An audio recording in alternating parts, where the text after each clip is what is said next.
Now, ang Nineveh po is actually an Assyrian city, present-day Iraq. Ang Nineveh po ay kilala sa pagiging brutal. They torture those enemies na meron sila. They are violent. Kilala sila sa pagiging oppressive. Kilala sila sa cruelty. At kilala rin sila sa cannibalism. Literal nilang kinakain ang kanilang mga kaaway. Kilala po ang Nineveh sa pagiging morally corrupt. At kilala ang Nineveh dahil po sa kanilang rebellion sa ating Panginoon. Pero itong propetang si Jonah na pinadala ng ating Panginoon para warningan ang Nineveh, imbis na sumunod, siya po ay pumunta sa opposite direction. Pinapapunta siya ng Lord sa Nineveh, pero instead na pumunta ng Nineveh, pumunta siya ng Tarshish. Ang Tarshish po ay 5 beses na mas malayo kesa sa Nineveh. Kung titignan niyo po yung ancient map, pakita mo nga yung mapa, anak, ang pinanggalingan ni Jonah ay galing po siya ng Joppa. Kung siya po ay susunod sa Panginoon, kailangan niya lang mag-travel to the east, 500 miles. Ilang milya po? 500. Roughly around 250 kilometers, parang nagbagyo ka lang. Pero ang sabi ng scripture, imbis na sumunod si Jonah, he bothered himself. And instead na mag-travel 500 miles east, he traveled 2,500 miles west to Tarshish. Kung susunod siya, 500 miles lang nakarating na siya. Pero mas pinili niya pang sumuway at mag-travel ng 2,500 miles. Kung ngayon ngayon gagawin na napakataas ng diesel.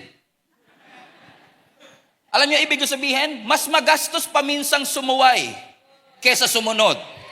Amen? Kasi kung mas malayo ang ruta, mas mahal ang pamasahe. So nung sumakay siya ng bangka mula sa Joppa, kung susunod siya, gagastos siya. Kasi sumunod ka man o sumuway, gagastos ka eh. Sumunod ka man o sumuway, magsasacrifice ka eh. But ang tanong, which cost are you willing to pay? Are you willing to pay the cost of obedience or the cost of disobedience?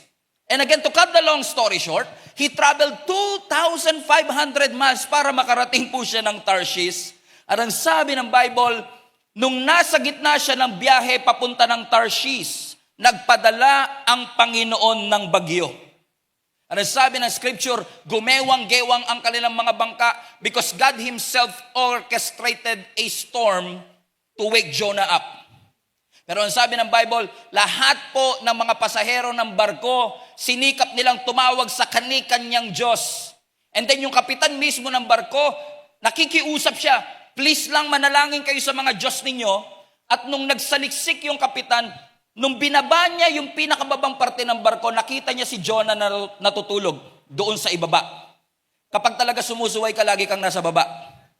Gumising ka. Sino ba ang Diyos mo? Tumawag ka sa Diyos mo. To cut the long story short, inamin ni Jonah na kaya siya nandoon kasi sumusuway siya sa Panginoon at sabi niya, itapon niyo ko sa dagat at hihinto ang bagyo na ito. Sabi ng scripture, ayaw gawin ng kapitan ito pero wala siyang nagawa. Nag-orchestrate siya ng palabunutan at ang nabunot na pangalan, taran, si Jonah. To cut the long story short, tinapon nila si Jonah mula sa kanilang barko, papunta sa dagat. Ang sabi ng scripture, pagkatapon ni Jonah doon sa dagat, biglang huminto ang bagyo. Pag talagang sumusunod ka, pati mga kasama sa barko, naliligtas sila. Amen. Because of God's grace. Huminto. Wala sa Bible to, pero sabi ng kapitan, confirm. Siya ang dahilan kung bakit tayo naghihirap. Ang sabi ng Biblia, nung tinapon si Jonah doon sa dagat, ang Diyos ay nagpadala ng espesyal na isda, goldfish. Just kidding. Nagpadala siya ng isda at kinain si Jonah ng malaking isda.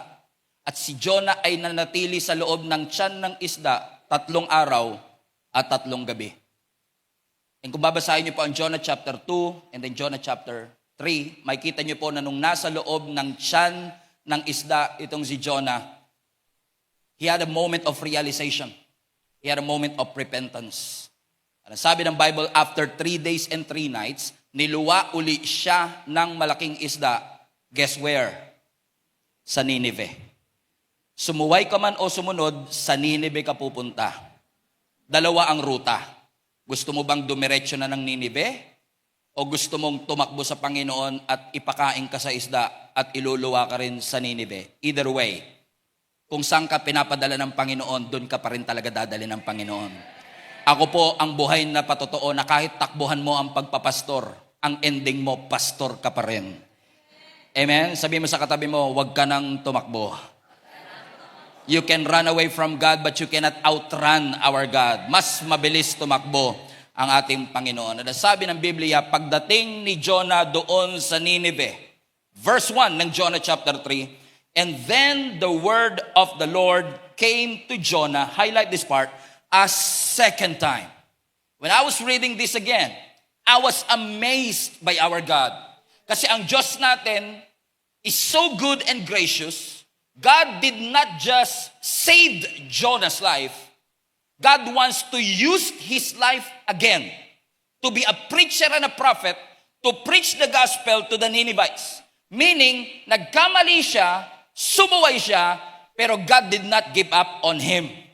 God gave him a second chance. And how many among you are grateful na ang Diyos na pinaglilingkuran natin, nagkamali tayo, nakalimot tayo, but our God is a God of second chance. Na kung si Peter ay binigyan ng second chance, kung si Abraham ay binigyan ng second chance, kung si Moses ay binigyan ng second chance, kung si David binigyan ng second chance, kung si Jacob binigyan ng second chance, at si Thomas binigyan ng second chance, at ang prodigal son ay binigyan ng second chance, naniniwala kong ikaw at ako ay binibigyan ng Panginoon ng second chance, third chance, fourth chance, and infinite chances. Why, mga kapatid? Because your failure doesn't cancel the calling of God in your life. Pwedeng sabihin ng Panginoon, since sumuway ka, hahanap na lang ako ng ibang propeta. Pero hindi humanap ang Panginoon ng ibang propeta. Tinawag niya uli. Hallelujah.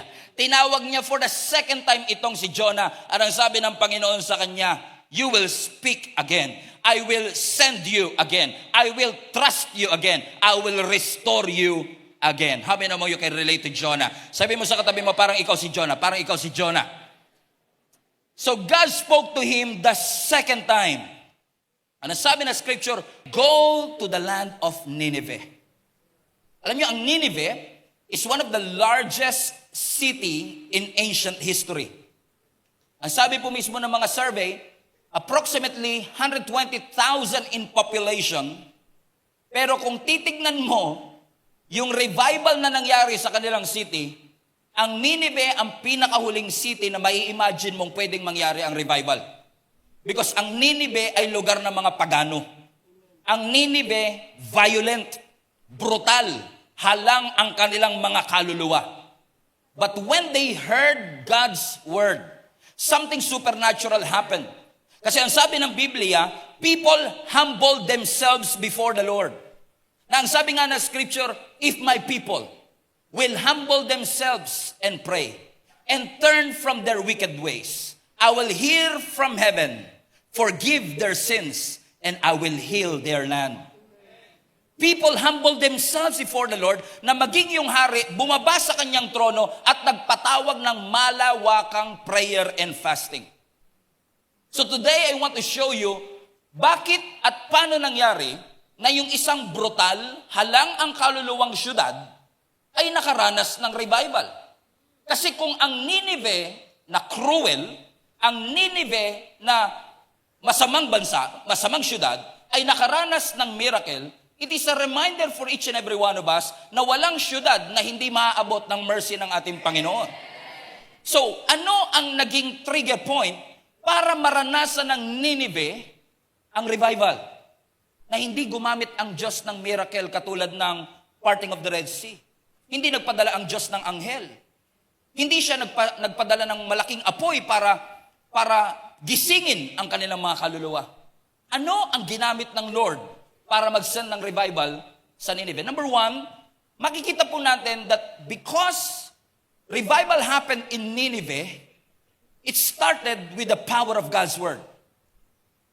The revival happened because they literally heard the word of the Lord. Ano po ang sabi ng verse 4? Jonah began by going on a day's journey into the city proclaiming what? Highlight this part. 40 days and Nineveh will be overthrown. Meaning, nung nilawa uli siya ng malaking isda, pagharap niya ngayon doon sa Nineveh, sa Hebrew word, 8 words lang ito. 8 word lang ang kanyang preach. Sinabi niya, after 40 days, patay kayong lahat. Wala man lang introduction. Walang analogy. Walang background music. Ang sinabi niya lang, in 40 days, all of you will be overthrown.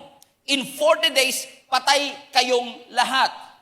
Which reminds me mga kapatid, na si Jonah yata yung kind ng preacher na kung titignan mo, parang reluctant pa siya eh.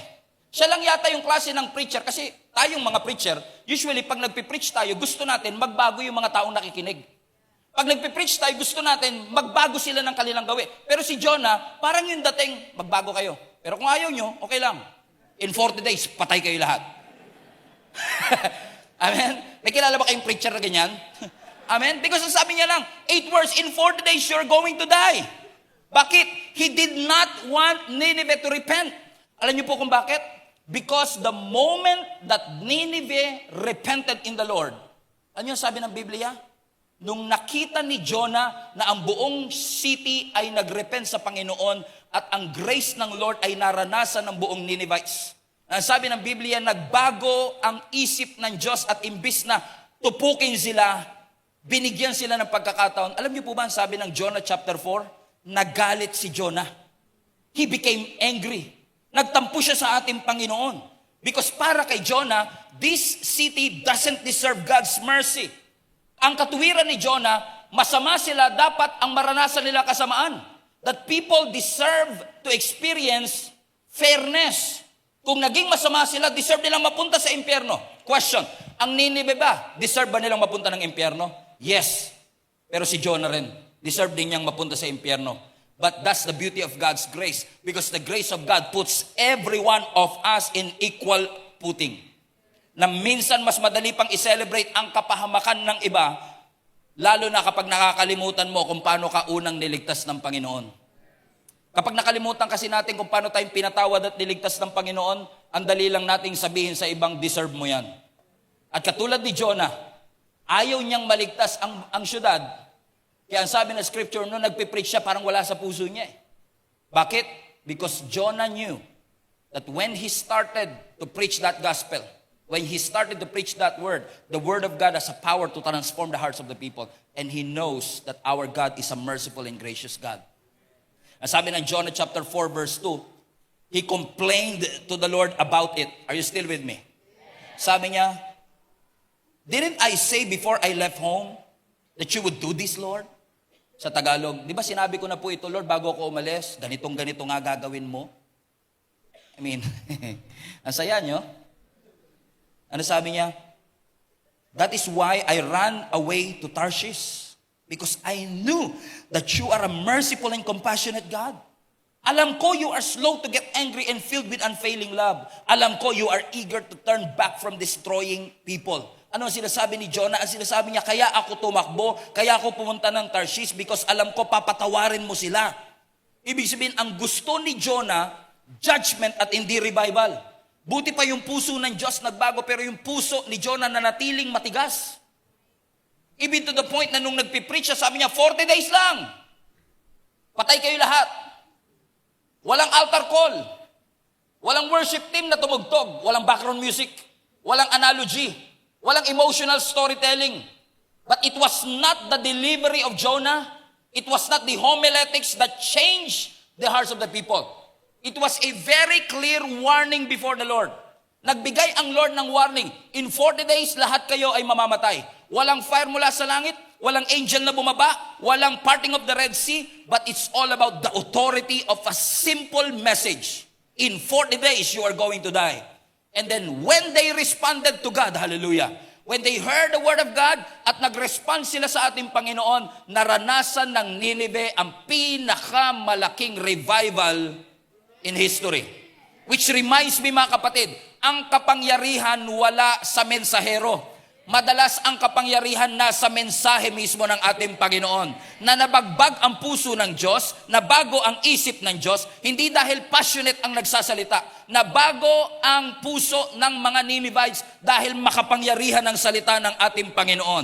Which is a good news for every preacher out there. You don't have to be impressive. You don't have to be creative. But you have to preach the gospel of Jesus Christ because the gospel will break a hard heart. Kahit gaano katigas ang ating puso, kahit gaano katigas ang ating ulo, it only takes a word from the Lord. Because no matter how creative and impressive our sermon is, kung wala ang kapangyarihan ng salita ng Panginoon, baliwala ang lahat ng bagay. We are not called to motivate the people. We are not called to inspire them. We are not called to inform them. But we are called by God to preach the gospel because the gospel of Jesus Christ will bring transformation to each and every heart.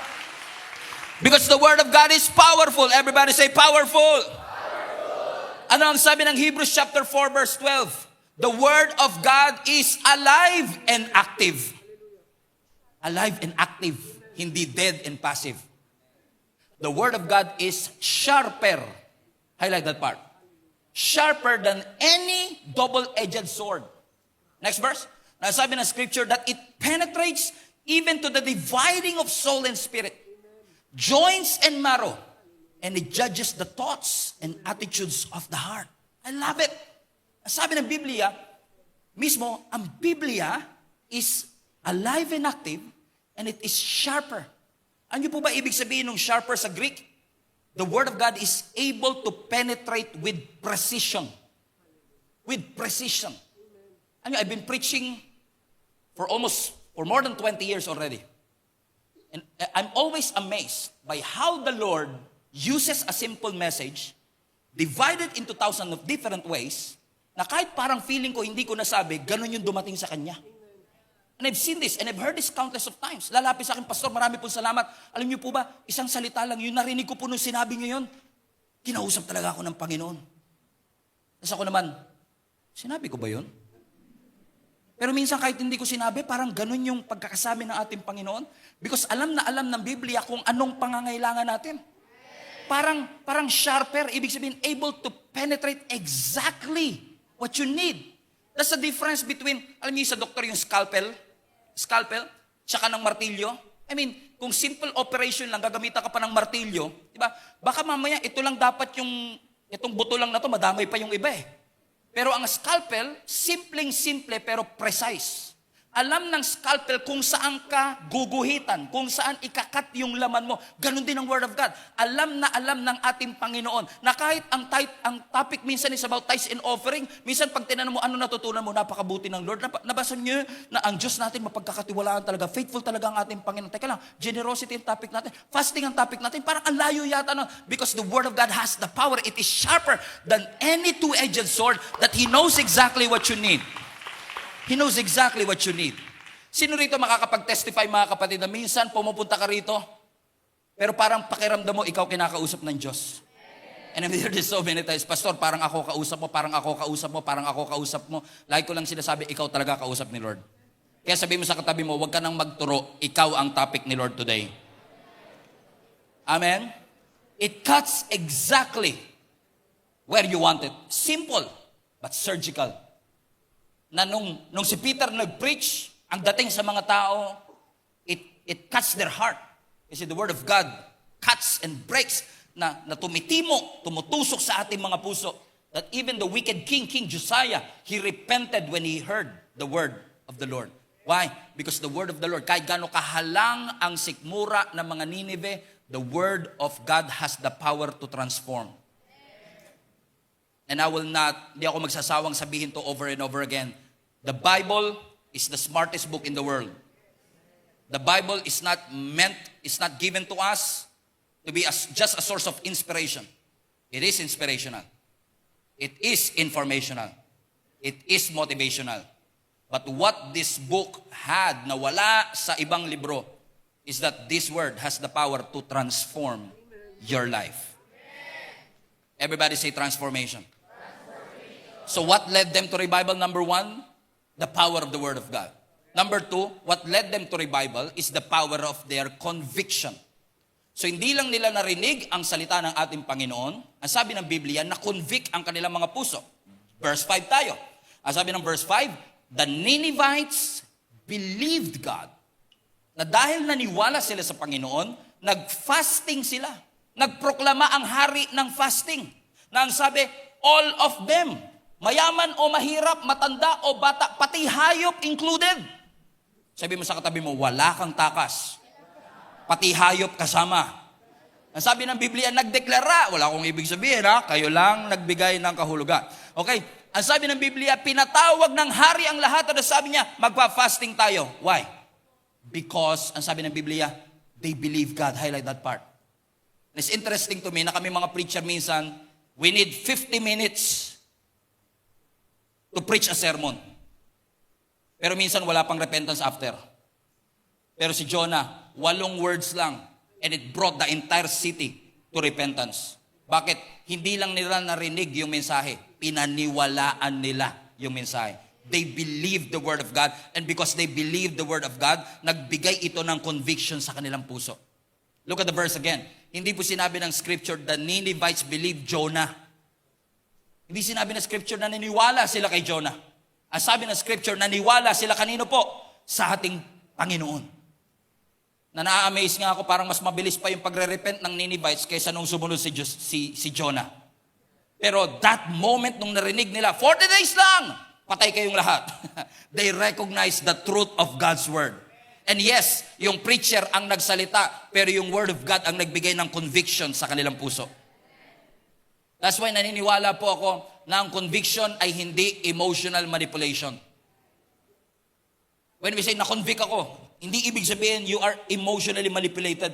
Naniniwala po ako ang conviction ay Diyos mismo na kumikilos na ginigising po niya ang ating konsensya.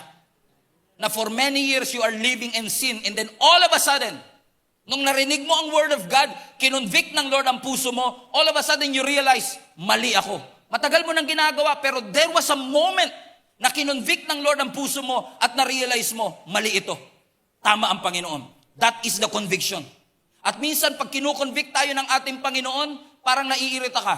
Parang paulit-ulit si Lord. May mga pagkakataon bang ganun sa inyo? Pagbukas mo ng Bible ng umaga, sabi ng Lord, magsisi ka na, mahalin mo ang kaaway mo. Baka para sa iba to. Pagsakay mo ng jeep, nakita mo sa placard, love your enemy.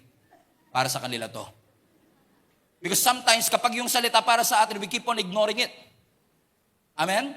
But the moment that the word of God is being preached and your heart is being convicted, marirealize mo, matagal ko na itong ginagawa. Pero I know, I just realized today, I am wrong. Mali ako. Matagal nang ginagawa ng Ninevites, pero that moment, simple 8-word preaching. Ang sabi ng scripture, nagrepent silang lahat. Na minsan, naiinis tayo sa Panginoon kasi paulit-ulit. Mga young people, madalas sabihin sa akin yan eh. Sinasabi nila, nanay ko, paulit-ulit. May mga nanay ba kayong paulit-ulit? Taas nga po lahat ng mga nanay nila paulit-ulit. Ayaw nyo taas kamay nyo. Katabi ko nanay ko, pastor, mapahamak pa ako dito eh. Gusto nyo bang mapauwi ako ng wala sa oras? Amen? Madalas ako sabihin ng ganyan. Sabihin nila, lalo yung mga young people, sabihin nila, tay, yung nanay ko paulit-ulit. Naririndi na nga ako kasi paulit-ulit. Sabi ko naman, alam mo, yung nanay mo, kaya paulit-ulit, kasi nung unang sinabi niya, hindi mo sinunod. Kasi kung sinunod mo agad yung sinabi niya, hindi niya nauulitin yun. Amen? Hindi mo pwedeng, nakutusan pa yung anak ko, nakita ko. Sabi niya, makinig ka daw. Nakita ko eh, pero hindi ko napapangalanan kung sino. Pero alam niyo yung parang smoke alarm? Yung smoke alarm, di ba? Yung smoke alarm, pag nag-alarm yan, kaya nga smoke alarm, pag nakadetect yan ng smoke, tutunog yan, maingay, nakakairita. Pero hindi mo siya pwede sabihin, tumahimik ka nga. Ang ingay mo eh. Pero kaya siya nag-iingay kasi may usok. Kung walang usok, walang ingay. Kung walang kasalanan, walang conviction. Hindi kasalanan ng smoke alarm na nag-a-alarm siya, trabaho niya yun. Kasi ang trabaho ng smoke alarm, umingay siya, maging uncomfortable para sa safety natin. Hindi niya yung ginagawa para i-distract ka. Ginagawa yun para maging safe ka. Naniniwala ko ganyan din ang salita ng Panginoon. Sometimes pag binabasa mo siya, parang paulit-ulit siya sa'yo. And I've heard this, minsan, Pastor, gusto na namin itama kasi paulit-ulit, nakukonvict na po ako. I believe that is the Lord. Convicting your heart. Paulit-ulit. Parang annoying from time to time. Pero yun na ang salita ng Panginoon na kinukonvict tayo. Kasi ang conviction ng Panginoon, hindi pinaparamdam ng Lord sa atin yan para wasakin tayo ng Panginoon, not to break us. In fact, ang revival hindi nagsisimula sa pagbabago ng ugali. Nagsisimula ang revival sa conviction ng puso. Nagbabago ang ugali kapag na-convict muna ang kanilang puso. And because their hearts were convicted, they believe in the Word of God. Ang sabi ng Biblia, ang buong Nineveh ay nakaranas ng citywide transformation. Hindi katulad ng Israelites, may Red Sea sila. Hindi katulad ng Israelites, may water from the rock. Hindi katulad ng Israelites, may manna from heaven na pinakain sila for 40 years. Hindi katulad ng Israelites na merong pillar of fire by day, o pillar of fire by night, and pillar of cloud by day. Sila, walang spectacular event. Just a simple word. 40 days, and you will be overthrown. And the king himself commanded everyone, let's fast, because they believe that judgment is real. Amen? Na-convict ang kanilang puso, na-awaken ang kanilang mga puso. Hindi man sila nakaranas ng matitinding miracle. Wala mang signs na nakita. Because sometimes the greatest miracle is not a supernatural event. Minsan ang pinakamalaking revival, yung nagbago ang ating puso. Amen? Yung pagbabago ng puso ng mga tao at pagbabalik loob sa Panginoon. Yan yung revival. Yung spiritual awakening. Yung nare-restore ang puso natin pabalik sa ating Panginoon. Na bumabalik yung gutom mo pagdating sa salita ng Panginoon. Na binibigyan ka ng bagong apoy at bagong pagsuko mula sa ating Panginoon. Because you can be moved emotionally and not change spiritually, and that is not revival. Real revival is spiritually God-changing you. Na pwedeng umaating ka pero wala na yung wonder doon. Na pwedeng naglilingkod ka pero wala na yung pagmamahal mo doon. Na nananalangin ka pero duty na lang yan at nag-worship ka as a performance. Revival cannot happen if we are still in love with compromise. Amen. Pag mahal na mahal natin ang compromise, hindi magkakaroon ng changes ng ating buhay. But the moment na yung kasalanan naging mabigat, doon nagsisimula ang revival. Yung dating sanay ka na, bumibigat ngayon. Na dati pag kinokorek ka, sila pa kontrabida. Pero all of a sudden, when they corrected you, you now see holiness as beautiful. All of a sudden, you can see transformation in your heart. Yung dating nasanay ka, because you've been doing that for years, all of a sudden, every night di ka makatulog. Is it as if God is convicting your heart? Is it as if God is waiting for you to respond? The phone will keep on ringing because God wants to call you. And God wants you to answer. And I pray in Jesus' name that God will convict our hearts today.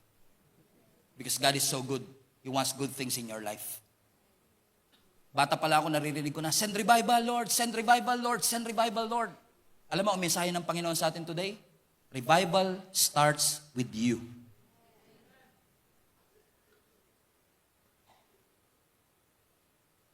Sabi ng Bible, 40 days, patay kayo lahat. And Ninevites believe. They believe in the Lord. What happens next is amazing. Sinasabi ng Biblia, nagpatawag ang hari ng fasting, kahit hayop nag-fasting. Kung makakapagsalita lang yung baka,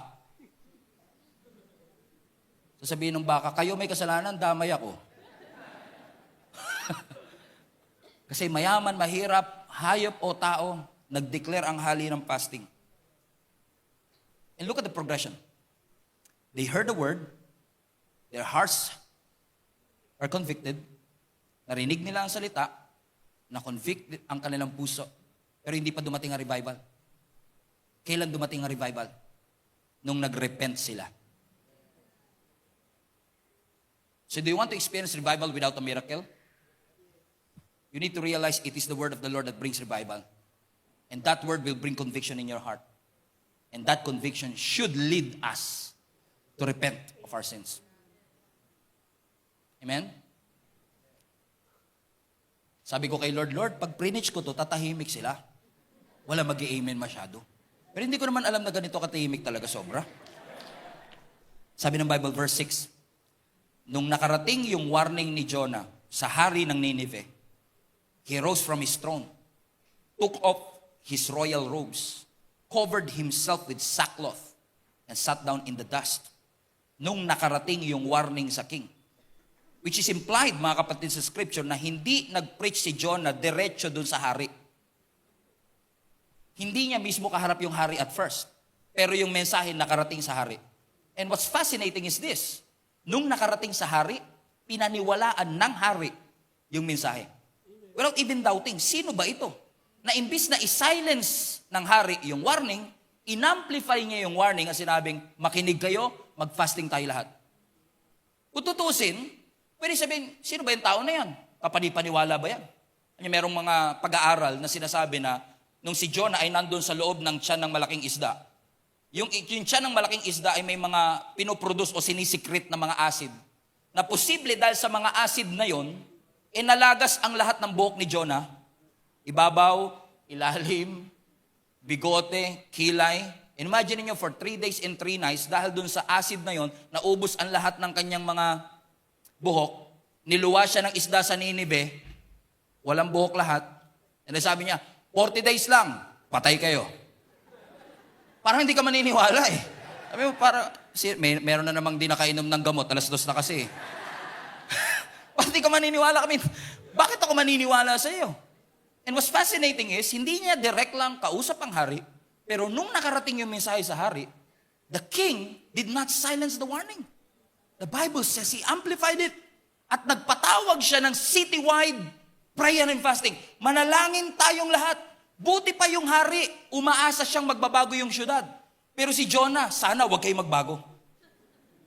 Kung sino pa yung preacher, he doesn't want for them to change. Pero ang tanong, nangyari ba ang revival dahil lang nag-fasting sila? No, it's a start. But revival did not happen because they fasted. Let's read the scripture. Verse 10.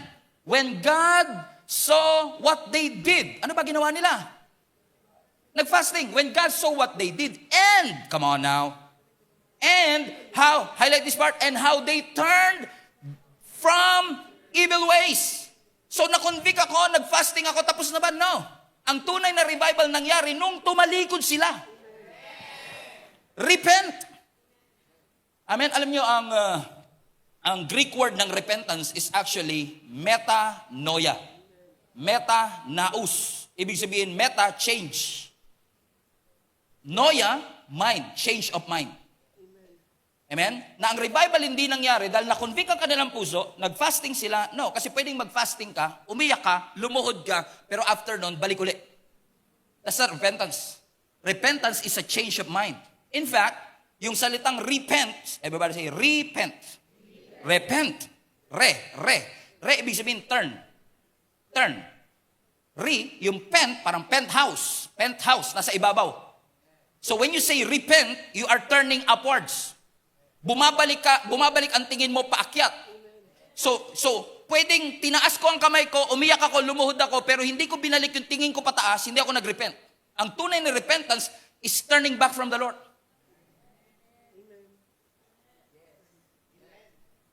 Hindi nagbago ang isip ng Diyos dahil nag-fasting lang sila. Kakaawa naman yung baka, walang kinalaman, nag-fasting pa. Sige, ligtas na natin sila. Hindi, ang sabi ng scripture, and how? Balik mo anak. Yes, nakita ng Lord ang kanilang ginawa, but nakita din ng Panginoon kung paano sila nagbalik loob sa Panginoon. Nakita ng Panginoon hindi yung emosyon nila. Nakita ng Panginoon hindi lang po yung fasting nila. Hindi lang po yung heart cry nila. Nakita ng Panginoon kung paano silang nagbalik loob sa Diyos. Because that's what repentance is all about. Repentance is not just feeling sorrow for your sin. Repentance is not just feeling bad for what you've done. Repentance is not regret. Repentance is not guilt. Repentance is not shame. Repentance is a change of direction. Repentance is turning back to God. You are turning away from sin and turning to God. That's why the runaway prophet brought massive revival, not because they fasted. Kasi ang tunay na repentance is turning your face back to the Lord. Pwedeng habang tumatakbo at naglilingkod, Lord, sorry po, patawarin niyo po ako, but you continue doing sin. That's not repentance. Ang tunay na repentance, Lord, sorry po, I will turn back to you. Kasi kung alam mo mahuhulog ka na sa bangin, ikaw nagdadrive, walang pakialaman sa sasakyan sa'yo kahit anong takot mo. natatakot ako, malalaglag tayo, Pero hanggat hindi mo pinipihit yung manibela, hindi maliligtas ang iyong buhay. Hanggat hindi mo pinipihit yung manibela, hindi magbabago ang direksyon ng iyong buhay. That's true repentance, my friends. That's true repentance. Na ipihit natin, baguhin natin ang thinking natin. Kaya hindi lahat ng umiiyak nagre-repent. Nineveh did not just felt that remorse, they changed their behaviors. Just like when Apostle Paul preached to the Pharisees. Yung mga Pharisees na nagpa-crucify kay Jesus Christ. Ang sabi ni Apostle Paul sa kanila, everybody read this. Friends, Acts 3. I realize that what you and your leaders did to Jesus was done in ignorance. Meaning alam ko, wala kayong kamalay-malay na Son of God ang pinapako nyo sa krus. Verse 18. But God was fulfilling what all the prophets have foretold about the Messiah. That He must suffer these things. 19. Now, repent of your sins. Everybody read. Kahit sugatan na. And turn to God. So that your sins may be wiped away. Ang repentance na papatunayan, hindi pag bumagsak ang luha. Ang repentance na papatunayan pag pinihit mo ang iyong buhay. Ang tunay na repentance may visible change. You change your mind, you change your life, you change your thoughts. You change your ways. Amen. Amen. Let me just tell you this. For many years, I always thought that repentance will come kapag natakot ang tao sa punishment ng kasalanan. Magsisi kayo, kung hindi, mapupunta kayo ng impyerno. May mga nagbago naman because of that. But if we want to do it biblically, the Bible says, it is not the fear of punishment that will lead people to repentance. It is the goodness of God that will lead people to repentance. Because the more you realize how good God has been to your life, hindi ka papayag na manatili ka. Mahulog ako sa bagin dito eh. At nagwa-warning ang Panginoon sa atin, repent, 40 days! You're going to die. That's not a condemnation. That warning is God's love for you. Amen. Because it is the goodness of God that will lead every one of us to repentance. Do you remember Peter? Nung unang tinawag ng Lord si Peter, anong sabi ng Biblia? Nanguhuli siya ng isda. He was catching fish all night. But he caught nothing. And then, the following morning, nung siya'y naglilinis na ng lambat, sabi ni Lord, launch out into the deep. Balik kayo. In a broad daylight. Okay. Sabi ng karpentero, sa mangingisda, balik daw. And they did. The Bible says, when they launch out into the deep, they catch so much fish na pagbalik ni Peter doon sa shore, napaluhod siya sa Panginoon na sabi niya, Lord, depart from me, for I am a sinful man. Mambira. Hindi sinabi ni Jesus, magsisi ka. Walang sinabi si Jesus na magsisi. But the moment na nakita ni Peter yung kabutihan ng Panginoon, that goodness of God led him to repent and say, Lord, depart from me, I'm a sinful man. Nakita niya kung gaano siya karumi. Kahit hindi sinasabi ng Lord sa kanya, magsisi siya. It was the goodness of God that led Peter to repent. And the moment you rehearse in your mind kung gaano kabuti ang Panginoon, na winawarningan tayo ng Panginoon, hindi dahil gusto niya tayo mapunta sa impyerno. No. Yung warning ng Lord sa Nineveh ay hindi dahil gusto niya ang mga Nineveh ay mapunta sa impyerno. No. He was warning them because God wants them to be saved. He was asking the preachers to preach repentance because He wants every one of us to change our thoughts and our ways, because He doesn't want for us to experience the least but the best that God has for us. Gusto ng Lord maranasan natin, and every time we say God is good and He is good all the time. Kilala niyo si Zacchaeus? Yung basketball player sa Bible? Si Zacchaeus, ang problem sa kanya, medyo hindi po umabot ng 5 feet yung kanyang height. So medyo maliit si Zacchaeus. Pero si Zacchaeus mataas ang posisyon sa gobyerno, tax collector, BIR, and head of the BIR. Sabi ng Biblia, he was curious about Jesus Christ. Umakyat siya ng sycamore tree para lang makita ang ating Panginoong Yesus. Na yung dating laging nakatingala, ngayon, tiningala ni Jesus. Sabi niya, lika, pupunta ako sa bahay mo. Sabi ng Biblia, takang-taka mga tao, kasi bakit si Jesus kakain kasama ang makasalanan? Bakit kakain si Jesus kasama ang traidor? Dapat ang kasama ni Jesus yung mga holy people, mga righteous people. Pero bakit kasama ni Jesus yung mga makasalanan? Nasabi ng Biblia, doon mismo sa bahay ni Zacchaeus. Out of nowhere. Come on. Out of nowhere. Just because Zacchaeus experienced God's acceptance na habang lahat dinidespise siya, habang lahat nandidiri sa kanya, si Jesus ang sabi niya, I want to come to your house.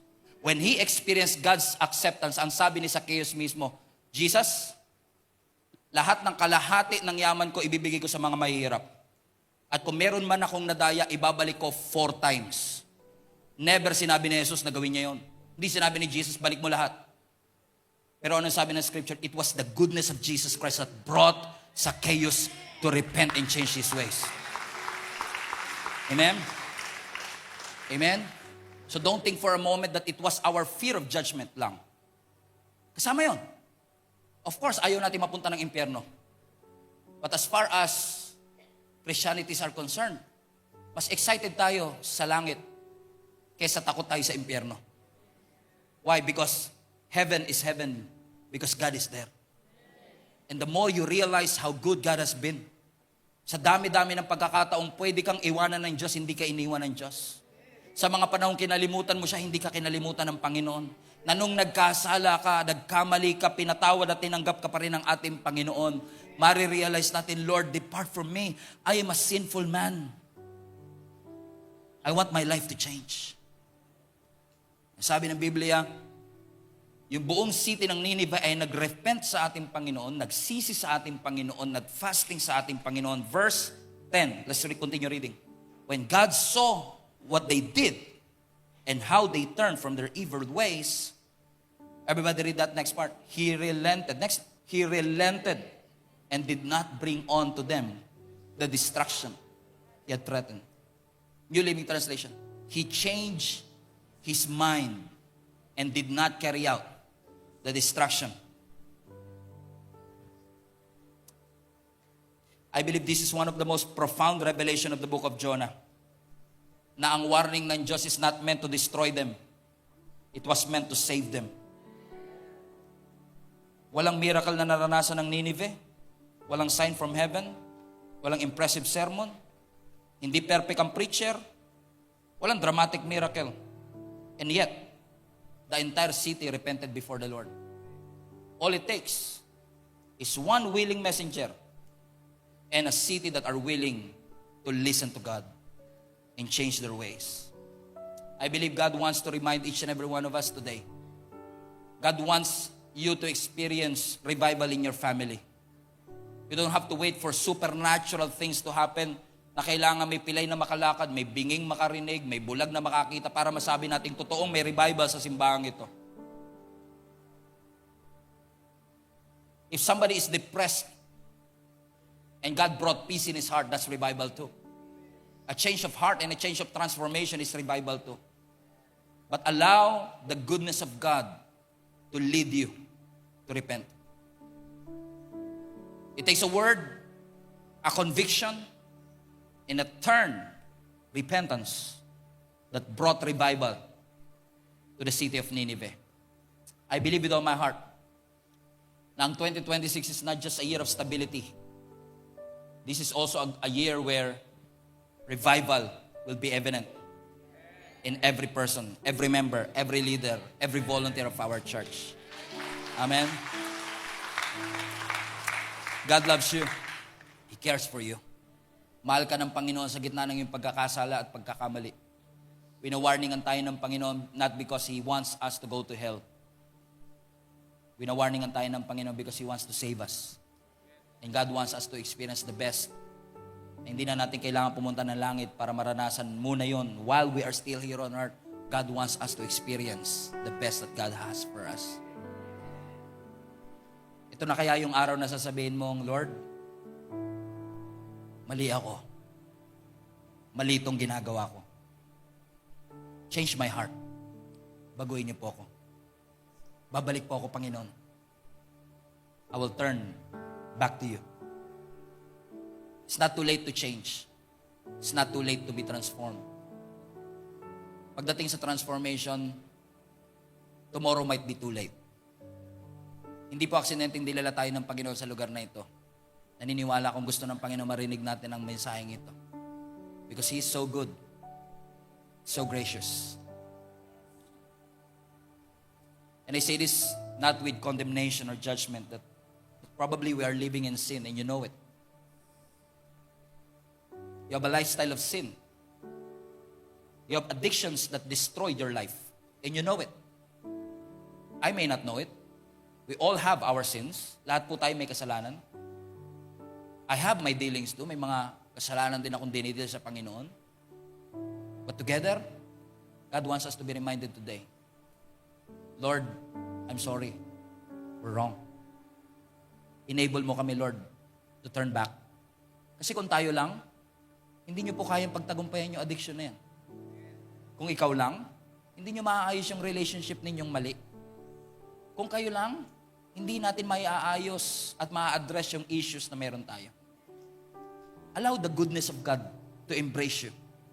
Allow the goodness and mercy of God to remind you. He wants you saved. He wants you whole. Respond to the Lord. 40 days. Sabi ng scripture, all of them believed God. Sana ngayong araw nito, all of us will believe in the Lord.